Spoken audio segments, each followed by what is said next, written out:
Hello, good morning, good afternoon, good evening. તમે જ્યારે આ વિડીયો જોઈ રહેલા છો તે પ્રમાણે સમજી લેજો.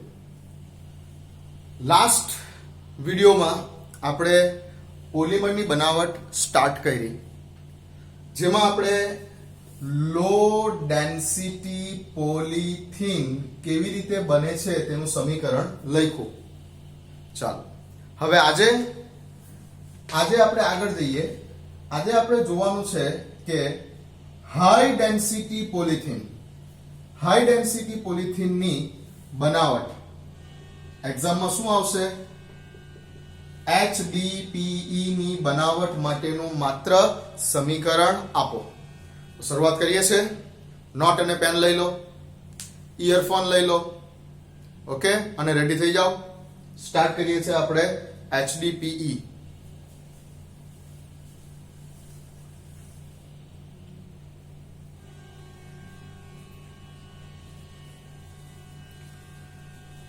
ચાલો, HDPE મોનોમર શું છે? મોનોમર તો હજુ પણ આની અંદર ઇથિન જ છે. ઇથિનનું સૂત્ર CH2 double bond CH2 n times શું લીધું? Monomer ethene. મોનોમર ઇથિનનું કરવાનું છે પોલિમરાઇઝેશન. હવે અગત્યની છે અહીંયા કન્ડિશન. કન્ડિશનમાં મોનોમર ઇથિનનું પોલિમરાઇઝેશન કરવાનું છે આ જગ્યા ઉપર 333 થી 343 કેલ્વિન તાપમાને 6 થી 7 બાર દબાણે. હવે લાસ્ટ ટાઈમ તમે LDPE માં જોશો તો આપણે કેટલું રાખેલું છે? લગભગ 350 થી 570 કેલ્વિન તાપમાન અને 1000 થી 2000 બાર દબાણ રાખેલું છે. અહીંયા કન્ડિશન બદલાઈ ગઈ અને ઉદ્દીપક તરીકે અહીંયા આપણે યુઝ કરવાનું છે ખાસ MCQ માટે ઝિગલર-નાટા. ઉદ્દીપકનું નામ છે ઝિગલર-નાટા. હવે આ જાય છે આપણો એક MCQ અગત્યનો. ઝિગલર-નાટા એટલે શું? ઝિગલર-નાટા એટલે ટ્રાઈ ઇથાઇલ એલ્યુમિનિયમ અને ટિટેનિયમ ક્લોરાઇડ નું મિશ્રણ. Most important MCQ. ઝિગલર-નાટા ઉદ્દીપક કોને કહેવાય છે? ઝિગલર-નાટા ઉદ્દીપક ટ્રાઈ ઇથાઇલ એલ્યુમિનિયમ અને ટિટેનિયમ ક્લોરાઇડના મિશ્રણને ઝિગલર-નાટા ઉદ્દીપક કહેવાય છે. તો કન્ડિશન છે આ. સામે શું કરવાનું છે? જેવું લાસ્ટ ટાઈમ કર્યું છે તેવું જ. આ ડબલ બોન્ડ તોડીને સિંગલ બોન્ડ કરી દેવાનું છે. તો એક બ્રેકેટ કરીશું, CH2 સિંગલ બોન્ડ કરી દેવાનું છે CH2 અને bracket over n times.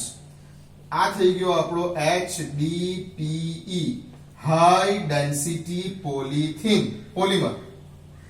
Clear છે? ઓકે, તો HDPE ની બનાવટ માટેનું સમીકરણ આપો. માત્ર સમીકરણ આપો. 2 માર્ક્સમાં આવું પૂછાશે. ઓકે, બધા લખી લો, સ્ક્રીનશોટ લઈ લો, લખી લો. ચલો,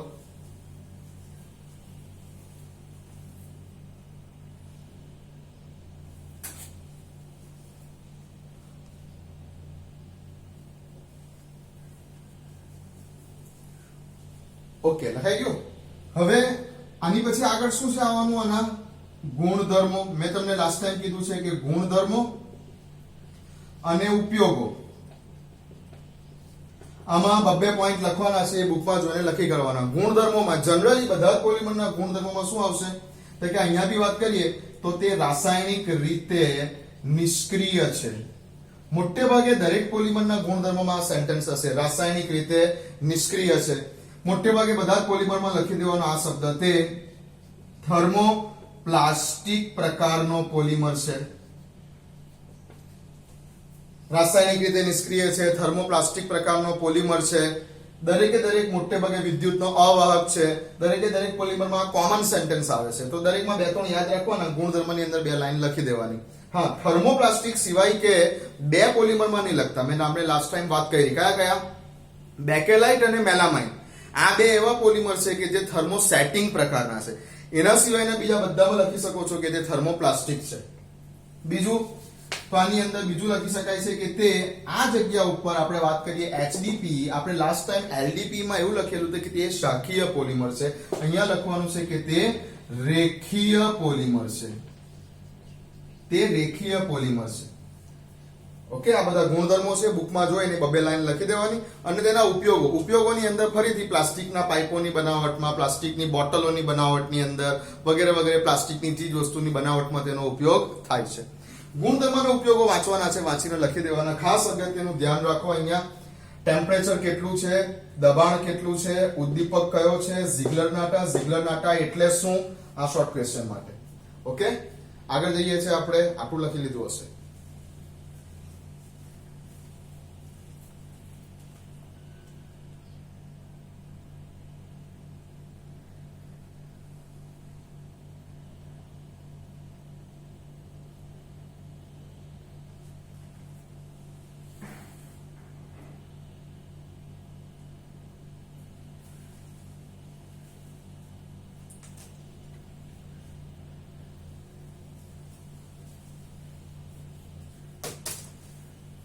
ચલો જઈએ આગળ. ક્લિયર? લખાઈ ગયું? તો બે પોલિમર થઈ ગયા, LDPE અને HDPE. નેક્સ્ટ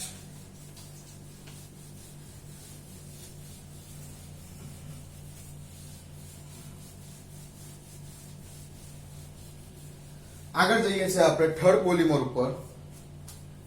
નામ છે પોલી ટેટ્રાફ્લોરોઇથિન. પોલીટેટ્રાફ્લોરોઇથિન, PTFE, પોલીટેટ્રાફ્લોરોઇથિન. આનું બીજું નામ છે ટેફલોન. આનું બીજું નામ છે ટેફલોન. પોલીટેટ્રાફ્લોરોઇથિન અથવા આનું બીજું નામ છે ટેફલોન. ચાલો, તો મોનોમર શું છે? મોનોમર છે આના માટેનો, આપણે આગળ વાત કરી ઇથિન, તો ઇથિન નું સૂત્ર હતું CH2 double bond CH2. Okay, હવે આ જગ્યા ઉપર હાઇડ્રોજન ને રિપ્લેસ કરવાનો છે ફ્લોરિન થી. CF2 આ થઈ ગયું આપણી પાસે મોનોમર ટેટ્રા ફ્લોરોઇથિન. n ટાઈમ્સ લખવાનું ભૂલવાનું નહીં. ચાલો, ઓકે. પોલિમરાઇઝેશન. હવે હું તમને પૂછું કે આ કેવા પ્રકારનો પોલિમર બનશે? અહીંયા યોગશીલ પોલિમર બનશે. હા, યોગશીલ પોલિમર બનશે. કેમ યોગશીલ પોલિમર બનશે? કેમ કે એક જ પ્રકારનો મોનોમર થયો, એટલે તમે બોલશો કે સર હોમોપોલિમર બનશે. ઓકે, વેરી ગુડ, હોમોપોલિમર બનશે. ઓકે, મોનોમર પાસે ડબલ બોન્ડ બી છે એટલે કેવો પોલિમર બનશે? યોગશીલ પોલિમર બનશે. વ્યાખ્યામાં જુઓ હોમોપોલિમર અને યોગશીલ પોલિમરની. હોમોપોલિમર કેમ બનશે? એક જ પ્રકારનો મોનોમર છે. યોગશીલ પોલિમર કેમ બનશે? મોનોમર પાસે ડબલ બોન્ડ કે ટ્રિપલ બોન્ડ છે. ઓકે, ચાલો, તો પોલિમરાઇઝેશન પ્રોસેસ સમજ પડી ગઈ. કોઈ પૂછે કેવા પ્રકારની પોલિમરાઇઝેશન પ્રોસેસ થશે, તો શું કહેશો? હોમોપોલિમરાઇઝેશન પ્રોસેસ અથવા યોગશીલ પોલિમરાઇઝેશન પ્રોસેસ. ચલો, કન્ડિશનમાં આ જગ્યા ઉપર ઊંચા દબાણે, એક્ઝેક્ટ વેલ્યુ નથી કીધી બુકમાં, તો આપણે લખીશું ઊંચા દબાણે અને તાપમાને. એટલે ડેલ્ટા અહીંયા આંકડા નથી આપેલા, કેટલા દબાણે અને કેટલા તાપમાને. ઓકે, ઉદ્દીપક તરીકે વાપરવાનું છે પર સલ્ફેટ ઉદ્દીપકની હાજરીમાં. આ MCQ માટે ખાસ તો કે PTFE પોલિમર કયા ઉદ્દીપકની હાજરીમાં બને છે? તો પર સલ્ફેટ ઉદ્દીપકની હાજરીમાં. કરવાનું કઈ જ નથી, ફરી પાછું આ ડબલ બોન્ડ છે તોડી નાખવાનો છે અને સિંગલ બોન્ડ કરી દેવાનો છે.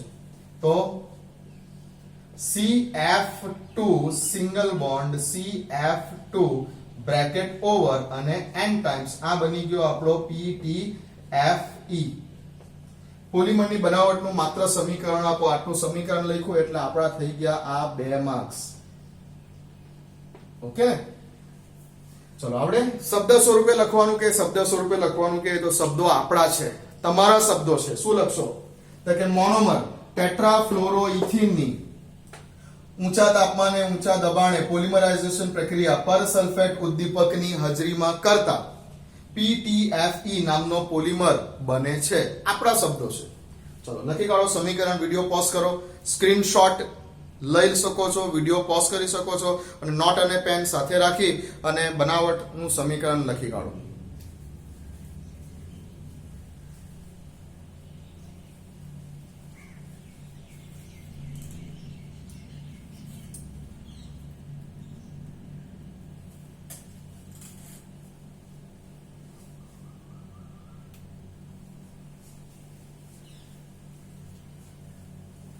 ઓકે, લખાઈ ગયું. ચાલો ફરી પાછું આના ગુણધર્મ અને ઉપયોગો તો બુક સાથે રાખવાની છે.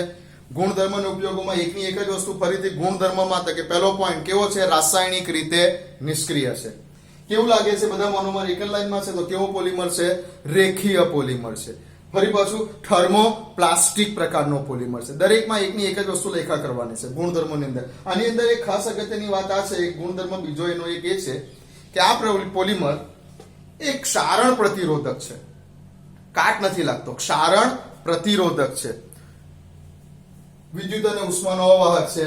પોઈન્ટ્સ જે છે બુકમાં જોઈને લખવાના છે. ખાસ ઉપયોગોની અંદર તો આના ઉપયોગોમાં બે વસ્તુ ખાસ છે કે આના ઉપયોગોની અંદર એક તો રસોઈના જે નોનસ્ટિક વાસણો છે, રસોઈ કરવા માટેના જે નોનસ્ટિક વાસણો છે એમાં તમે જોયું હશે કે વાસણોના જે હેન્ડલ છે, કુકરની વાત કરીએ સિમ્પલ, કુકરનું જે બ્લેક કલરનું હેન્ડલ છે એ બ્લેક કલરનું હેન્ડલ આનું બનેલું છે. તો રસોઈના નોનસ્ટિક વાસણોની બનાવટમાં બરાબર છે. ઉષ્મા અવરોધક હોવાને કારણે વાહનોના જે એન્જિનના જે ગાસ્કેટ છે એ વાહનોના એન્જિનના ગાસ્કેટની બનાવટમાં તો બબ્બે ઉપયોગો દરેક પોલિમરની અંદર આવશે. એ ઉપયોગો હું માનું છું કે તમે બુકમાં જોઈને લખી શકો છો. આપણે ખાસ ધ્યાન આપવાનું છે એની બનાવટ ઉપર. હા, પણ બનાવટ લખી દઈએ એટલે આપણે આ રીતે બનાવટ કરી, પોલિમરની બનાવટ કરી અને સમીકરણ લખવાનું છે, પણ નીચે બબ્બે પોઈન્ટ લખવાનું છે ખરું, દરેકના ગુણધર્મો અને ઉપયોગો. બની શકે કે ગુણધર્મ અને ઉપયોગોમાંથી એમસીક્યુ આવે કે રસોઈના નોનસ્ટિક વાસણોની બનાવટમાં નીચેના પૈકી કયા પોલિમરનો ઉપયોગ થાય છે. તો લખીશું આપણે પીટી, એફઈ, 4 ઓપ્શન આપેલા હોય. ઓકે છે, ચાલો લખી કાઢ્યું હશે. ફરી એક વખત સમય આપું છું, લખી લો.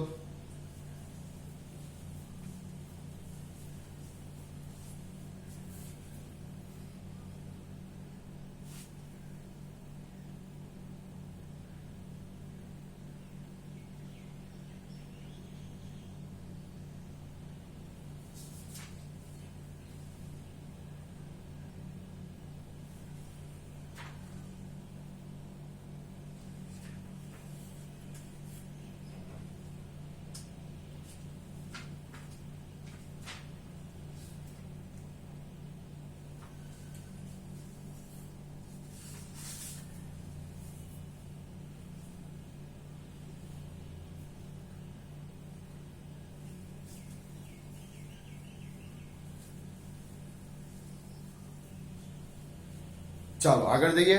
તો 3 પોલિમર થયા. ચેપ્ટરમાં હાર્ડલી 8 થી 10 પોલિમર છે, એમાંથી આ 3 થઈ ગયા. હવે આગળ જઈએ ચોથા પોલિમર ઉપર.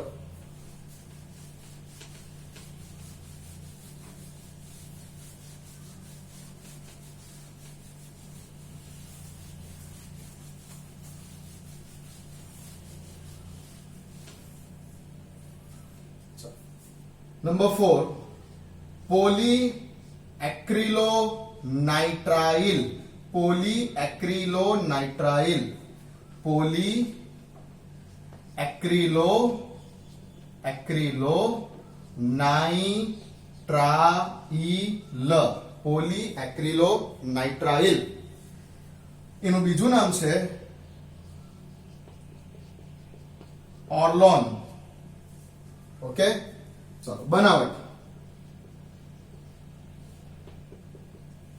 મોનોમર કયો છે? તો મોનોમર છે CH2 double bond CH single bond CN, cyanide સમૂહ CN, n ટાઈમ્સ મોનોમર છે. મોનોમરનું નામ છે એક્રિલોનાઇટ્રાઇલ,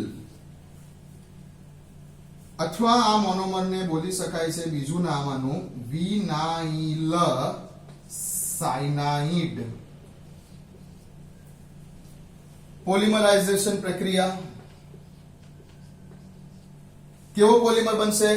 યોગશીલ પોલિમર બનશે, ડબલ બોન્ડ છે. એક જ પ્રકારનો મોનોમર છે, હોમોપોલિમર બનશે. આ પણ હોમોપોલિમર છે, આ પણ યોગશીલ પોલિમર છે, બંને બોલી શકો છો. આ જગ્યા ઉપર જનરલી કોઈ હાઈ ટેમ્પરેચર કે પ્રેશર રાખવાની જરૂર નથી. અહીંયા ઉદ્દીપક તરીકે યાદ રાખવાનું છે પેરોક્સાઇડ ઉદ્દીપકની હાજરીમાં. પેરોક્સાઇડ જનરલી ઉદ્દીપકને આપણે મોટા કૌંસમાં લખીશું. પેરોક્સાઇડ ઉદ્દીપકની હાજરીમાં. ચલો પોલિમરાઇઝેશન પ્રક્રિયા થશે. આ ડબલ બોન્ડ ખાલી તોડી નાખવાનો છે બસ. તો બ્રેકેટ CH2 ડબલ બોન્ડ ની જગ્યાએ સિંગલ બોન્ડ, ફરી પાછું CH, નીચે છે CN, ઓકે, અને N ટાઈમ્સ. આ બની ગયું પોલી એક્રિલોનાઇટ્રાઇલ. જનરલી આ રેસાઓ છે, રેસાઓમાં વર્ગીકૃત થાય છે. અને કુદરતી જે ઊન છે, ઊન કોટન, કુદરતી જે ઊન છે, સોરી કોટન ની વૂલ, કુદરતી ઊન જે છે એ કુદરતી ઊનની અવેજીમાં વપરાય છે. આર્ટિફિશિયલ ઊન તરીકે આનો ઉપયોગ થાય છે. બુકમાં જોઈને તેનો ઉપયોગ લખી દેશો. ઓકે છે, લખી લો.